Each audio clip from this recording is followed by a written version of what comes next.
जिसकी वजह या फ्लैट और इन्वर्टेड निपल्स होती है, जिसकी वजह से वो निपल शील्ड यूज करती है और कॉम्प्लिकेशंस बढ़ जाती है। या किसी मदर्स की ब्रेस्ट इंगॉज हो जाती है, यानी बहुत हार्ड हो जाती है। या किसी को कोई लोकलाइज ब्रेस्ट में स्वेलिंग हो जाता है, यानी कहीं प्लग डक बोलते हैं, यानी कोई लोकलाइज कोई डक होता है मिल्क में, वहां पे ब्लॉकेज हो जाता है। या कुछ मदर्स ऐसी होती है जो जिसे ऐसा लगता है कि मेरा बच्चा बहुत गैसी है, मैंने सब फूड रेस्ट्रिक्ट कर दिया अपना, फिर भी वो गैसी है, इसका मतलब मेरा मिल्क अच्छा नहीं है, I want to stop my breast milk. या कुछ mothers, I have to join job in 3 months, so why breast feed now. तो ऐसे करके अपने आप बॉटल स्टार्ट कर देती है, वंस और twice, and then eventually the bottle baby gets, she and the baby both gets trapped in the bottle. तो यही सारे केसेस हैं जो commonly I face. These are the common problems which come to me. Parents, with us we have our guest of honor, Dr. Nirmal sir, chairman of Nirmal Hospital Private Limited, senior most pediatrician of Surat. Sir, please unmute yourself. And sir is here on our request to share his journey of OPDs of patients like 35 years back, how the parents used to come and complain about the feeding, and now after 35 years in 2022, how parents are complaining.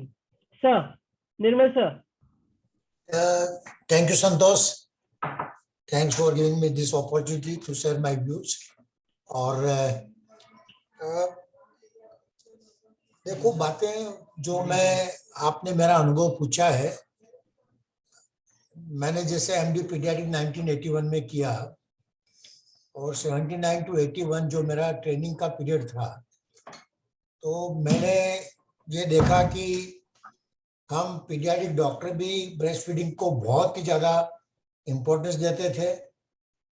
इसका main कारण था कि हमारी infant mortality rate बहुत high थी।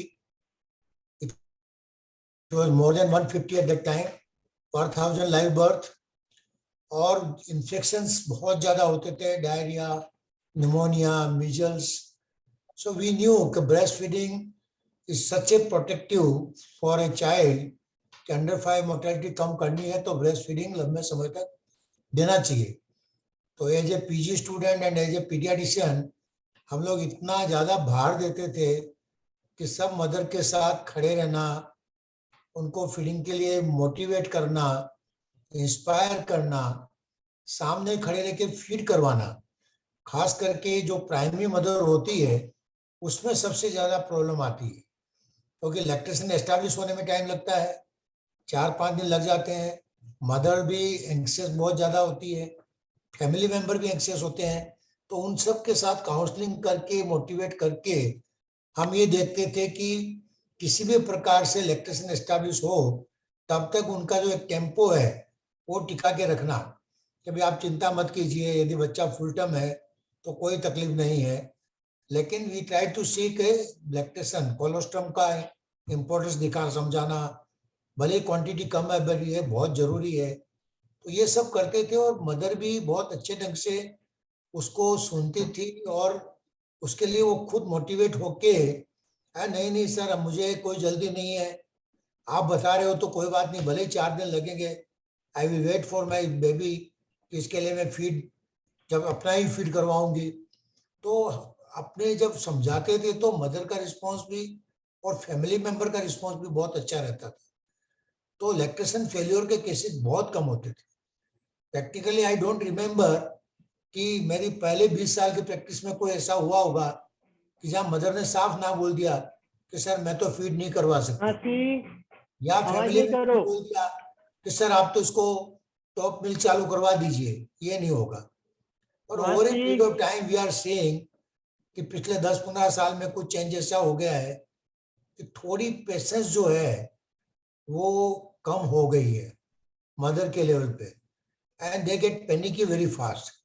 Sir दूध नहीं आ रहा है, मेरे बच्चे को कुछ प्रॉब्लम तो नहीं हो जाएगा यदि वो फीड नहीं लेगा। तो आज मैं ये खास कहना चाहता हूँ कि हम पहले तो मैं अपने डॉक्टर्स की बात करूंगा कि we need to emphasise again and again the importance of breast milk. हमें उनके इमोशनल प्रेशर पे सकम दरवाजा नहीं होना बंद करो, आवाज वीडियो पर छो हूँ। यदि if there is some genuine issue, जहां हम मानते हैं कुछ जेन्युइन कॉन्ट्राइंडिकेशन हो सकता है या कुछ जेन्युइन इश्यू हो सकते हैं, वो बहुत कम है, मे बी 1 और 2%। लेकिन बाकी सब केस में हमें भी थोड़ी पेशेंस और धीरज रखनी पड़ेगी एज ए पीडियाट्रिशियन या जो भी नियोनेटोलॉजिस्ट है। थोड़ा मदर के साथ हमें टाइम थोड़ा ज्यादा बिताना पड़ेगा। If you give a proper time, जैसे आप एग्जाम्पल में दूंगा कि कोई अस्थमा किसी को डायग्नोज करते हैं, यदि पहली बार ही आप अस्थमा क्या है, क्यों होता है, कब तक रहेगा, कैसे कंट्रोल में रहेगा, यदि पेरेंट्स के हम सवाल के पूरे जवाब देते हैं, तो मैंने देखा है कोई भी क्रोनिक बीमारी होती है, चाहे अस्थमा हो, चाहे एपिलेप्सी हो, ये जो बीमारियां उसमें मैं आधे से पौन घंटा देना पड़ता है, उनके जितने भी क्वेश्चन उसको हम आंसर करते हैं। सिमिलरली जब ब्रेस्ट फीडिंग या लैक्टेशन हमें एस्टैब्लिश करना है, और खास करके प्राइमरी मदर में वापस कहूंगा, सी सेकंड थर्ड पारा में हमें प्रॉब्लम नहीं आता है, बिकॉज खुद ही कहती है कि सर वो तो पहली बार हमको थोड़ी तकलीफ हुई थी, हमको मालूम है क्या करना है। सो प्राइमरी में मेरा ये मानना है कि we health care professional need to give more time during antenatal period also to prepare to them for providing a breastfeeding to their kids. एक तो मेरा ये मानना है एंटीनेटल जारे पीरियड जो होता है उसमें भी हमें थोड़ा समय ज्यादा देना चाहिए, उनको मोटिवेट करना चाहिए। मैं मानता हूँ सब गायनेकोलॉजिस्ट करते ही होंगे, ऐसा नहीं है नहीं करते होंगे, लेकिन थोड़ा सा जनरेशन जो चेंज हुआ है उस जनरेशन को ध्यान में रखते हुए, क्योंकि क्या होता है कि वो बोलेंगे सर मेरे घर में तो मेरी भाभी है, उसके 2 साल पहले बच्चा हुआ था, उन्होंने तो ऊपर से पहले दिन ही ऊपर का टॉप मिल्क स्टार्ट कर दिया, बच्चा का ग्रोथ बहुत अच्छा है, वो तो बीमार भी नहीं होता है। यानी हम जब कोई बात करेंगे तो उनके काउंटर आर्ग्यूमेंट भी आते हैं कि सर कुछ नहीं होता है, ठीक है, तो उनको थोड़ा मोटिवेट करना जरूरी है। We need to give more time them, और यदि हम पहले सीटिंग में यदि उनको अच्छा समय देते हैं, ब्रेस्ट फीडिंग के जो इनिशियल इश्यूज जो है कि भाई इसमें थोड़ा टाइम लगता है, लैक्टेशन एस्टैब्लिश होने में टाइम लगता है, आप चिंता मत कीजिए। फुल टर्म नॉर्मल वेट यदि बच्चे का है तो उसमें फर्स्ट 48 to 72 आवर्स कोई जरूरत नहीं है कि हम उसको टॉप मिल्क स्टार्ट करें। तो हमें यदि उनको मोटिवेट करेंगे तो मुझे लगता है कि इनिशियल जो लैक्टेशन फेलियर के केसेस आजकल हम लोग जो देख रहे हैं वो रियल में बहुत कम हो जाएंगे। मुझे बड़ा दुख होता है, let me tell you, when I see कि जब बच्चा न्यूबॉर्न मुझे दिखाने आते हैं, वो 1 महीने का होता है और ऑलरेडी उनको टॉप मिल्क उन्होंने स्टार्ट कर दिया होता है, तो धीरे धीरे क्या होता है देन वो लैक्टेशन फेलियर बोलते हैं भाई 1 बार 2 बार पिलाते हैं, ऊपर का पिलाते हैं तो 2-3 महीने में वो बंद हो जाएगा।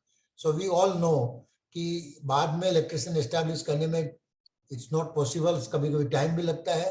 तो इनिशियल पीरियड जो है पहले 5 दिन 7 दिन का, I think we doctor must stress upon during antenatal period, at the time of neonatal period delivery के टाइम में, और फर्स्ट 24 to 48 आवर्स यदि हम अच्छा काउंसलिंग करेंगे, मदर को समझाएंगे, उसके रिलेटिव्स को, पेरेंट्स को या गार्डियन जो भी है उनको यदि बात करते हैं, तो ये जो अभी हम देख रहे हैं कि जल्दी जो टॉप मिल्क स्टार्ट हो जाता है या थोड़ी इम्पेशंस हो जाती है, बच्चे के लिए कंसर्न होता है, उसमें डेफिनेटली फायदा होगा। क्योंकि ब्रेस्ट मिल्क की जो प्रॉपर्टी थी वो तो बदली नहीं है, वो तो 40 साल पहले जो थी वो भी आज है। उसके जो प्रोटेक्टिव जो बेनिफिट्स है वो भी चेंज नहीं हुए हैं। And in our country our still our under 5 mortality and neonatal mortality is very high in comparison to the developed world. So यदि हमें अपने मोर्टेलिटी कम करनी होगी, मॉर्बिडिटी बच्चों की कम करनी होगी, तो हमें ब्रेस्ट फीडिंग को जो अपना हमारा स्ट्रेस है वो हमें चालू रखना होगा। We have to stress upon the change. जो दूसरा जो चेंज हुआ है, संतोष तुम मुझे जब रोकना चाहो बोल देना, थोड़ा मैं लंबा बोलता हूँ मेरी आदत से, तो आप मुझे इंटरवीन कर सकते हो। मैं एक जो इम्पोर्टेंट पॉइंट कहना चाहूंगा वो कि जब हमने प्रैक्टिस शुरू की थी तब 90% of the mothers 90% they were the हाउसवाइफ्स, यानी वो घर संभालती थी, यानी वो वर्किंग वुमन नहीं थी। तो उनको ठीक है बहुत इजी होता था कि बच्चे को घर पे फीड लंबे समय तक करवाना, कोई इश्यू नहीं आता था। नाउ एक बिग चैलेंज इज दैट कि एटलीस्ट 30 to 40% और 50% वुमेन, वैसे डेटा हमारा जो इंडिया का वो सब 23% या 24% बता रहा है कि वुमेन, वर्किंग क्लास वुमेन जो है वो, लेकिन ये धीरे धीरे बढ़ रहा है। एंड वहाँ सबसे बड़ी चैलेंज आती है। चैलेंज ये आती है कि भले उनको मैटरनिटी लीव मिल रही है 6 महीने की, लेकिन होता क्या है कि वो, उनको ये लगता है कि आज नहीं तो कल हमें बच्चे को टॉप मिल्क पे लेना ही पड़ेगा, तो वो एक कहते हैं आदत डालने के लिए वो जल्दी शुरू कर देते हैं कि हम तो सिर्फ सर एक फीड देते हैं। अब एक फीड में क्या होता है वो उनको समझाना है कि ये आदत डालने की जरूरत नहीं है। और मैंने देखा है more than 50% of the cases they start topping milk only for this reason कि 2 महीने बाद तो उनको स्कूल में जो टीचर है उस स्कूल में जाना है, या बैंक में वो बैंक में जाना है, या कोई अन्य जॉब में जाना है। सो जस्ट तो मैं उनको एक ही बात कहता हूँ कि जिस दिन आपको जॉब ज्वाइन करनी है उस समय ही आप जो आपका जो पीरियड है उस टाइम में आप टॉप मिल्क उसको देना है, दे दीजिए। उसमें भी बहुत सारी चीजें हम समझाते हैं। आप एक्सप्रेस मिल्क करके घर में अच्छे कंटेनर में रख के जाओ, एक फीड आप वो दे सकते हो। ये सब चीजें what I mean to say कि हमें यदि हम प्रॉपर काउंसलिंग करें, see responsibility lies on us, our health care provider, चाहे डॉक्टर पीडियाट्रिशियन हो, चाहे नियोनेट्रिस्ट हो, चाहे लैक्टेशन नर्स हो, चाहे लैक्टेशन स्पेशलिस्ट हो। Now we are having good number of lactation specialist also coming up कि जो लैक्टेशन का पूरा गाइड करवाते हैं। लेकिन मुझे लगता है कि it is not the fault of the people, I think, and I don't say it is the fault of us also, but I would only like to say कि समय को देखते हुए जो चेंजेस हुए हैं हमें थोड़ा ज्यादा समय देना पड़ेगा to motivate the mother at least to give 6 months exclusively breastfeeding if there is no contraindication of any kind. यदि 6 महीने एक्सक्लूसिव ब्रेस्ट मिल्क मिलता है तो हमें मालूम है कि आगे आने वाली जो इम्यूनोलॉजिकल इश्यूज आते हैं या एलर्जिक प्रॉब्लम आती है ये सब बहुत कम हो जाते हैं। सो 2 बातें मैं कहूंगा, exclusively breast feed for 6 months and lactation means breast feeding up to 2 years जो रेकमेंड है उसके लिए हमें मोटिवेट करना चाहिए। और initial first 4 to 5 days are very very crucial, particularly for the primary mothers, वहाँ हमें थोड़ा ज्यादा समय देना चाहिए। This is all what I want to share. Thank you very much. Thank you, sir. Thank you, sir. And I think some very important words. As there are so many working parents are now, and even we get queries कि doctor after 2 months, 3 months we are going to join the work. So how should we manage our breastfeeding? There are moms who do give their efforts, 110% efforts for breastfeeding, but between the house chores, the stress of work, the stress of parenting, or you say ki taking care of baby, all three is very difficult for them to handle. And due to this many moms reduce their breast supply and shift to bottle. So here I'll ask all the three, as Nirmal sir has already told and he is busy with the meetings. So my question to Beena ma'am now, ki how can one can handle this situation? Ki a working mom, I'm giving you a situation, ma'am, I'm a working mom, I have to join office after 3 months. How should I plan my breastfeeding?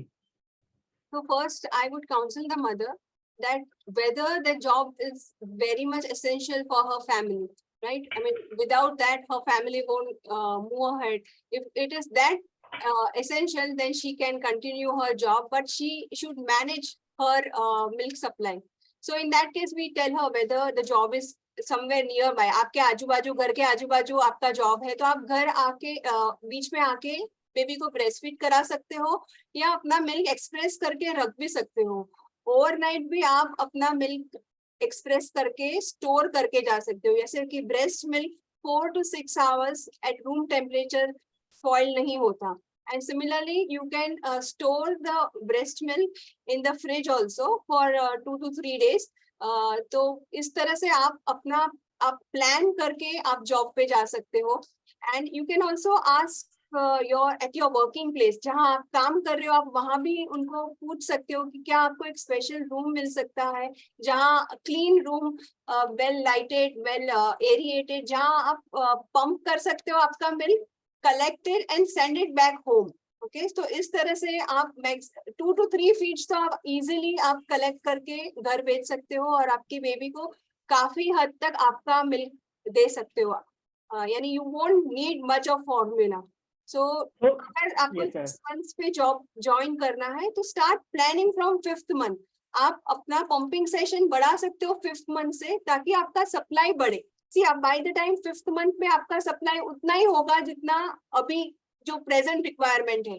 अगर आपको store करना है तो आप 3-4 बार और pump करो तो by 1 month your supply will increase because it is a demand supply cycle. जितना आप डिमांड करोगे जितना आप पंप करोगे उतना मिल्क बढ़ता है. So if you start pumping 1 month before joining job, starts collecting milk. So you can plan this way very well. There are many working mothers who come and take guidance for 6 hours, 7 hours. They can easily plan and store milk for their baby and they can go to work. So from this, the take-home message is you should plan. If you are going for work at 3 months or 5 months or 6 months, 1 month before you should plan. So question, Dr. Mohit, the question for you is, can we donate, my baby is cleft palate baby, can I breastfeed her directly?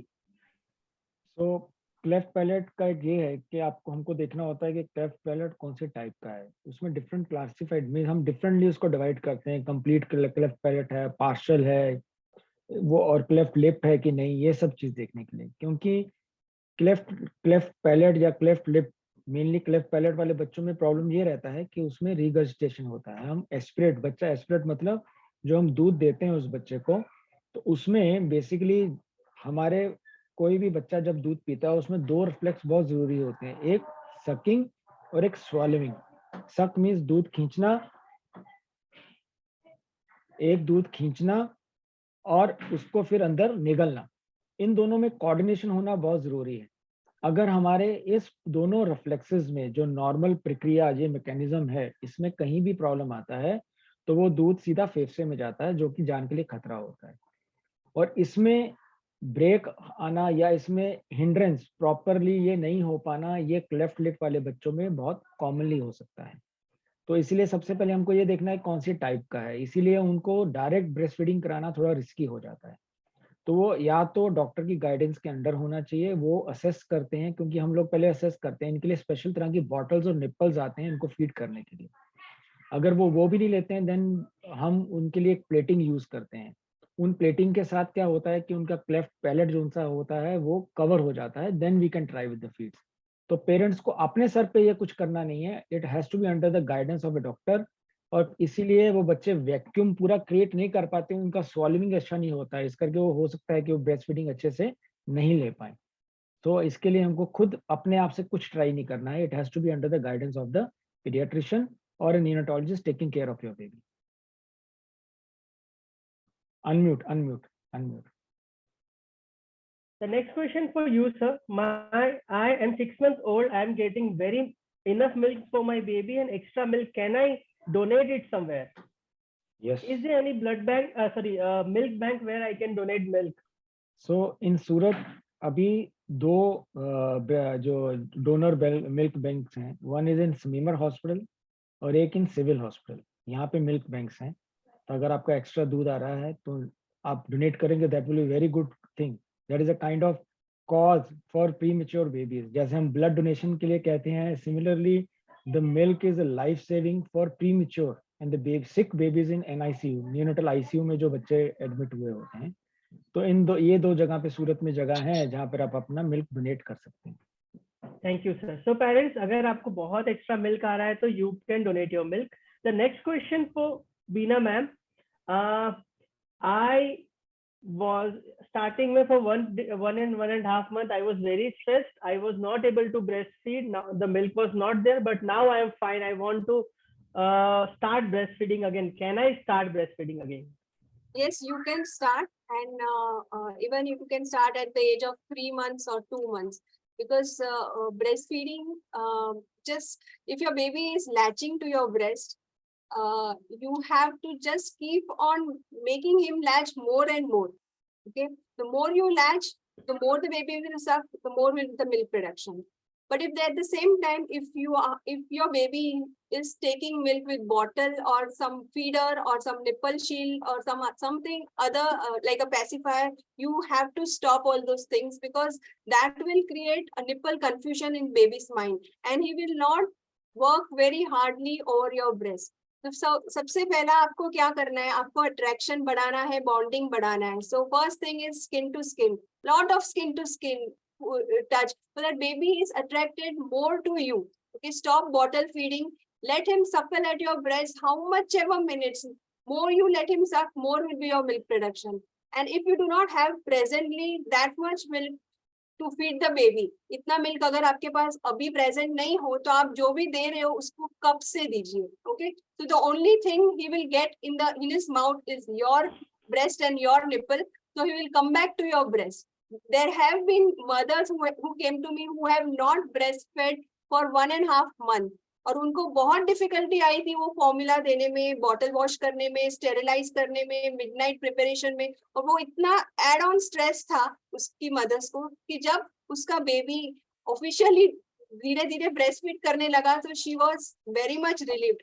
It was a very pleasant experience. Breast feeding is a very pleasant experience. आप सिर्फ motivated रहिए, बार बार उसको latch on करिए, the baby will come back to you. It is a natural reflex. Baby will come back to you. तो आप अभी भी शुरू कर सकते हो. There is another question for you, ma'am. कि I am able to breastfeed from one side, but other side से there is no milk. What should I do? Okay. See, initially कभी कभी इंट्रा यूट्राइन जैसे baby का position होता है, तो शुरुआती दिनों में वो एक साइड हेड टर्न करना प्रिफर करते हैं, या यहीं पे कहीं उसको अगर उनके जो मसल स्ट्रेच हो गए होते हैं, या फॉर्सेप या एनी डिलीवरी के कारण कुछ प्रॉब्लम हुआ होता है, तो इनिशियल डेज में वो एक साइड हेड टर्निंग प्रिफर करते हैं. ओके, सो व्हेन ये जब रिकवर हो जाता है तो उनको एक साइड की आदत लग जाती है. तो फिर इसकी वजह से एक ब्रेस्ट ज्यादा यूज नहीं होता है, और उसकी वजह से वहां पे milk production compare to the other breast कम हो जाता है. तो आपको वहां बढ़ाने के लिए एक ऑप्शन ये है कि you have, if the baby वहां से फीड नहीं कर रहे हैं, तो आपको बार बार वहां से हाथों से दूध निकालना है, या if you have a pump out, the more you pump frequently, वहां पे मिल्क प्रोडक्शन बढ़ेगा. ओके, अगर बेबी लेफ्ट साइड पे हेड टर्न करना पसंद नहीं करता, तो हमें अलग पोजीशन से उसको फीड कराना है, जिससे उसको लगेगा ही नहीं कि वो लेफ्ट से फीड कर रहा है. There are different position. Suppose the baby is feeding this way, he is more comfortable on the right, but he is not comfortable on the left. So what you are supposed to do, you have to feed the baby in this way where he is not turning right nor left. तो वो आपका ये part, ये side का breast भी जल्दी accept कर सकता है. एंड वहां का प्रोडक्शन बढ़ाने के लिए you just have to hand express and pump every 2 hourly. तो यूजुअली वहां भी मिल्क प्रोडक्शन आ जाता है within a months time. तो आप ये एफर्ट्स रख सकते हो वहां पे. Thank you, ma'am. Sir, the next question is for you. My daughter is 1 year old. I am still looking for breastfeeding her. So is it safe for me to go for intermittent fasting? So I would say, like, this is So more one more question. We want you to add what extra calories mom needed when the baby is on breastfeed. So regarding first question regarding the intermittent fasting, we would not advise you to go for any intermittent fasting or anything dietary restrictions till you are breastfeeding, because there are extra calories you need to breastfeed the baby. So you need calories for your own well-being, because after delivery your body has gone under some process, so your body is recovering, so body needs something for your own body, and then you need extra thing to feed your baby. So what happens is, nature is very clear in its path. तो अगर उसको breast feeding में कुछ चीज ideally maintain करना है, वो क्या करेगा, आपकी बॉडी से एक्सट्रैक्ट करके मिल्क में डाल के उसको भेज देगा. Till you have the reserves in your body. जब आपके रिजर्व्स खत्म हो जाएंगे, वही चीज ब्रेस्ट मिल्क में भी डेफिशिएट हो जाएगी, तो डेफिशिएंसी फिर बच्चे में भी आ जाएगी. So till you are breast feeding, it is not advisable to go for any dietary restrictions.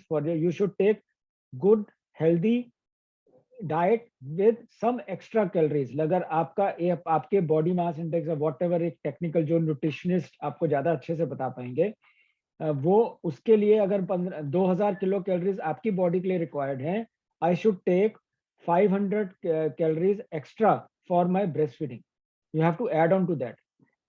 ऐसा नहीं है कि वो जो एक्स्ट्रा कैलोरीज आप लेंगे वो सिर्फ फैट्स खाएं या सिर्फ प्रोटीन खाएं या सिर्फ कार्ब्स खाएं. I think the rain. हाँ, अब आया. Yes, yes. हाँ. तो आपका बैलेंस डाइट होना चाहिए. That diet should be balance. Your 30% should be protein, 20-30% fat, 50-60% carbs. वो सबका एक मिक्सचर होना चाहिए, बट एक्स्ट्रा होना चाहिए. डाइटरी रिस्ट्रिक्शंस नहीं होनी चाहिए. Yeah, I would like to add one more thing, that you should have a diversity in your diet, because आप 500 calories आपको ज़्यादा चाहिए sir से. You need lot of fruits like vitamin A, D, C and omega-3 fatty acid.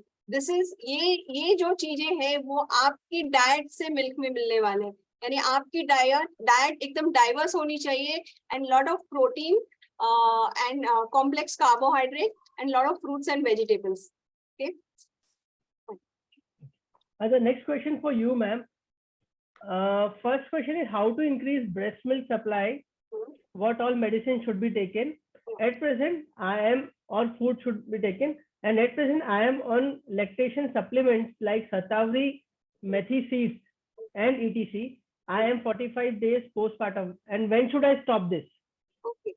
See, all traditional foods are okay because they have, जो भी हमारे traditional foods देते आए, we should not object for it. They are good enough. You can continue that. But जैसे मैंने कहा, ये demand supply cycle है. आप जितना पंप करोगे, जितना आपका हार्मोन्स लेवल्स बढ़ाओगे, उतना आपका प्रोडक्शन बढ़ने वाला है. यानी हार्मोन लेवल कैसे बढ़ा सकते हो आप? You have to remain happy. You do not have to be depress. आप डिप्रेस नहीं होने चाहिए, आपको लो मूड्स नहीं होना चाहिए. यू हैव टू बी हैप्पी. सो आपके ऑक्सीटोसिन लेवल बढ़ेगा. ओके. आप बार बार बेबी को लैच कराओ, बेबी को स्किन टू स्किन टच दो. Just keep the baby very close to you. Every 2 hourly आप बेबी को लैच कराओ. अगर बेबी लैच इतना एफिशिएंटली या इतना ज्यादा नहीं करता है, तो आप एवरी 2 आवरली हाथों से एक्सप्रेस करो, तो आपका प्रोडक्शन बढ़ेगा.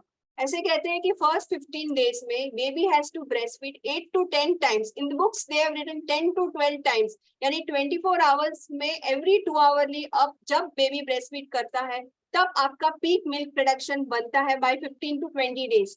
इसीलिए अगर अभी आपका प्रोडक्शन नहीं बढ़ा है, तो आप मानो कि आपका ये फर्स्ट वीक है डिलीवरी का, and start expressing milk. Latch the baby and after feeding the baby start expressing milk every 2 hourly. Feeding करने के बाद एक्सप्रेस करो, यानी वो एक डबल स्टिमुलस होगा. ब्रेस्ट को ऐसा स्टिमुलेशन होगा जैसे कि ट्विंस है, ज्यादा मिल्क बनाना है. आप बार बार एक्सप्रेस करोगे तो अपने आप within a week you will notice कि आपका प्रोडक्शन बढ़ रहा है. Don't wait more on medicines. You have to do lot of expression and lot of skin to skin contact, तो उससे ही ज्यादा बढ़ता है आपका production. Okay. Next question for you, ma'am. Yeah. My baby is 2 months old and he always bites, so I'm not able to feed him. Okay. I have a good supply. Okay. See, I don't know कि 2 months पे कोई teething issues नहीं आते, लेकिन अगर आपको pen हो रहा है, that means your latch is not proper. Okay. Suppose कोई आपको यहाँ पे बाइट करे और कोई यहाँ पे ज्यादा कंप्रेस करे, तो आपको पेन यहाँ पे होगा on this little finger, because there are no muscle. तो सिमिलरली अगर ये ब्रेस्ट है और अगर आपका बेबी सिर्फ निप्पल फीडिंग कर रहा है, तो आपको यहाँ पे पेन ज्यादा होगा. और अगर आप प्रॉपरली लैच कराओ, यानी this is the baby's mouth and you latch the baby over the areola, तो you will not get the pain. Okay. The mouth baby का बहुत वाइड होना चाहिए जब भी आप ऑफर कर रहे हो, और बेबी यहाँ पे नहीं, behind the nipple, this is called as the areola, वहां पे बेबी को लैच करना है, तो ज्यादातर फिर पेन नहीं होता है. Okay. So you have to work over that, improve the latch. Next question, ma'am. Can you guide more on breast pumping, like when to do, why to do, and breast pumping and baby taking breast milk are same, or there is some difference? Okay. See, breast, you cannot replace breastfeeding and you cannot compare breastfeeding and feeding your milk with pumped milk with bottle. Okay, because see, आप pump करके दोगे तो आप either bottle में दोगे, उसमें microplastics होगा. Again, bottle इतना sterilize नहीं होता है, कुछ रखा होता है, कुछ ना कुछ infection के chances होते हैं. So ideally, I feel when you have a good supply, you should always breastfeed. Okay, and अगर आपको जाना है तो आप अपना मिल्क पंप आउट कर सकते हो, और पंप किया हुआ मिल्क आप कप से या स्पून से you can give it to the baby. Okay, so I usually don't prefer pumps. I always ask mother to hand express milk because that gives very good amount of milk, and hand expression is a skill. आप 3-4 बार करोगे, 2-3 every day, और 2-3 दिन करोगे, so you will feel it is more easier. Why? Because you don't have to clean any parts as you have to clean the parts of pump. और वो आपको add on stress होगा कि pump किया होगा, लेकिन स्ट्रेस बहुत बढ़ेगा आपका कि उसके हर एक पार्ट को स्टेरिलाइज करना उतना ही इम्पोर्टेंट है. सो ऑलवेज आप हैंड एक्सप्रेशन सीख जाओ, हाथों से मिल्क निकालना, and it is a safest and very easy. तो I would prefer hand expression rather than pump. I never advise any mothers to buy pump. Always tell them to hand express, and every mother who is breastfeeding should know how to hand express milk, because that is most convenient way. Mohit sir, the question is for you is, my baby is 1 month old and doctor has diagnosed lactose intolerance. So can I breastfeed my baby, and what all precautions should I need to take? तो lactose intolerance mother में diagnose हुआ है? Yes. नहीं, a baby में. The baby, the stool was blood. There was some blood tinge was coming. So stool RM was done and it was 3+. Reducing substance. Reducing substance, ठीक है. तो पहले एक चीज ये भी रहती है, कई बार ये थोड़ा ओवरलैपिंग रहता है. एक होता है काउ मिल्क प्रोटीन एलर्जी रहती है, वो मोस्टली मदर्स में होती है. जो बेबीज में जो सुयर फॉर्म है वो अर्ली डायग्नोज हो जाना शुरू हो जाता है. अगर वो कंडीशन रहती है तो उसमें मदर ब्रेस्टफीड कर सकती है. खाली मदर को काउ मिल्क से बने हुए सभी प्रोडक्ट्स को अवॉइड करना रहता है. दूसरा चीज आता है लैक्टोज इंटॉलरेंस, और अगर 1 मंथ में प्रेजेंट किया है उसने लैक्टोज इंटॉलरेंस बेबी को 1 मंथ के अंदर है, it means it is a sure form. तो उसके लिए पहले प्रॉपर टेस्ट चेकअप पूरा होना बहुत जरूरी है. And it is definitely is diagnosis of lactose intolerance is established, वो डायग्नोस एस्टेब्लिश हो चुका है, तब हमको कोई भी लैक्टोज कंटेनिंग चीजें बंद करनी पड़ती हैं. हम सबसे लास्ट में ब्रेस्ट मिल्क बंद करते हैं, सबसे लास्ट में. लेकिन अगर बहुत सीवियर होता है तो हमको ब्रेस्ट मिल्क बंद करके जो लैक्टोज फ्री या लो लैक्टोज कंटेंट वाले मिल्क होते हैं, स्पेशल पाउडर्स होते हैं, वो स्टार्ट करने होते हैं. तो इस करके आपको वो पूरा डायग्नोज और वो जो सब कुछ रहेगा आपको अपने डॉक्टर के साथ मिलके देखते रहना पड़ेगा. अगर वो आपको एडवाइस कर रहे हैं तो then in that case, in severe form, you have to stop your breast milk to that baby. Thank you, sir. I have too many questions. Ma'am, I have twins. How can I breastfeed? Bottle तो formula चालू ही करना पड़ेगा. One of the mom is asking this. See, ये एक बड़ा myth है हमारी society में कि ट्विंस है यानी बॉटल लगेगी, ट्विंस है तो इतना मिल्क कहाँ होता है.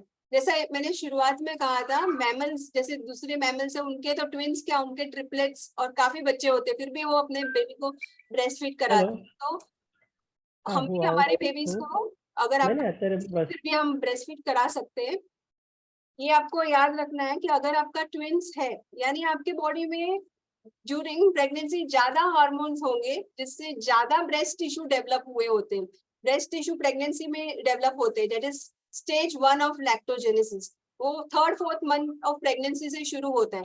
तो जब माँ को ट्विंस होते हैं तो उसमें हार्मोनल लेवल्स ज्यादा होते हैं, यानी breast tissue, milk producing tissue जो होते हैं वो भी ज्यादा बनते हैं. सिर्फ बर्थ के बाद आपकी कोशिश ऐसी होनी चाहिए कि ब्रेस्ट को आपको बार बार स्टिमुलेशन कराना है, यानी दोनों बेबीज को बार बार ब्रेस्ट फीड कराना है. First 15 days you will have to work very hard. If you keep on breastfeeding the baby properly every 2 hourly, giving one breast to each child, then that particular breast will produce the amount of milk for that particular child. As I said, demand supply cycle है. आप अगर वो breast को बार बार stimulate करोगे तो वो baby की requirement के हिसाब से मिल्क प्रोड्यूस करेगा, लेकिन थोड़ा समय जाएगा स्टार्टिंग में, तो उसमें आपको पेशेंस रखना है। okay? वो पेशेंस आप लूज करोगे और आपको लगेगा नहीं, आप बॉटल चालू कर दोगे, तो फिर वो you will be in the bottle trap. अगर आपको इनिशियली देना भी है तो भी आप कप से दो, बॉटल से मत दो, ताकि baby is more attracted to your breast, और वो बार बार बेबी आपकी ब्रेस्ट को स्टिमुलेट करेगा। सो ट्विंस है, इसका मतलब ये नहीं है कि फॉर्मूला देना ही है, you can exclusively breast feed both the babies, बस you have to work hard in the initial days. Okay, sir. Mic. Unmute, sir. Unmute. So we have already crossed 4. The last question for you, ma'am, and then we will take home message from both expert, and then we'll wind up. The last question for you. After normal delivery, my feed was on for 10 days and got PPH. After that, feed was coming, so I had to start formula milk. Now at 3 months, I am hardly having 5 to 10 ml milk, and then I am giving formula. So how can I start breastfeeding again? See, postpartum Ma'am. hemorrhage, yeah, अगर postpartum hemorrhage हुआ होता है हाँ. ज्यादा हद तक, तो you have that issue that is called as Sheehan's syndrome or something, जिससे breast hormonal levels कम हो जाते हैं, prolactin and oxytocin, जिससे milk production to the mark नहीं आता है initial days में। बट अगर आपका वो MRI कुछ किया है जिससे ऐसे पता चलता है कि इस्चीमिया हुआ है ब्रेन में सम पार्ट में, if that is diagnosed as Sheehan's syndrome, Ruchi ji, I'll request you to WhatsApp me your reports and everything, and I'll connect to Dr. B. Thank you. You have already made the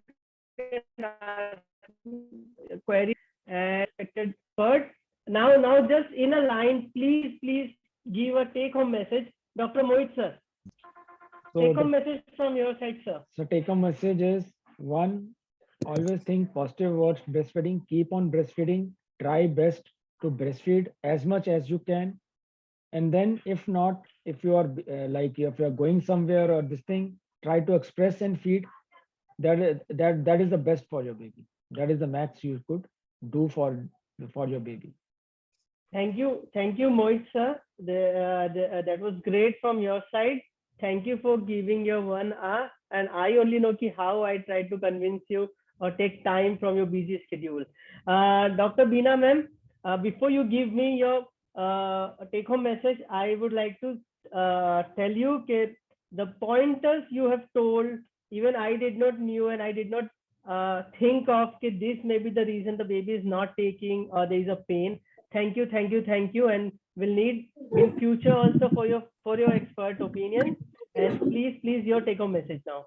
My message is that breastfeeding is a skill, it is an art, and every mother should learn beforehand, and always should work hard for her milk production, and exclusively breastfeed for 6 months, because it is going to be the foundation of your child's health. आपके बच्चे का foundation होने वाला है, उसके लिए आप पूरी कोशिश करिए, and you will be successful. Thank you both the experts. Thank you. Parents, again, if you have any doubt, we have already created a group. Just WhatsApp me there, and I'll divert all the questions to the expert, and whatever reply I get, I'll try to solve it out, and I'll ask personally Dr. Beena ma'am to be in that group for a day, so that you can directly ask questions. Thank you very much. Thank you. Thank you, guys. Bye.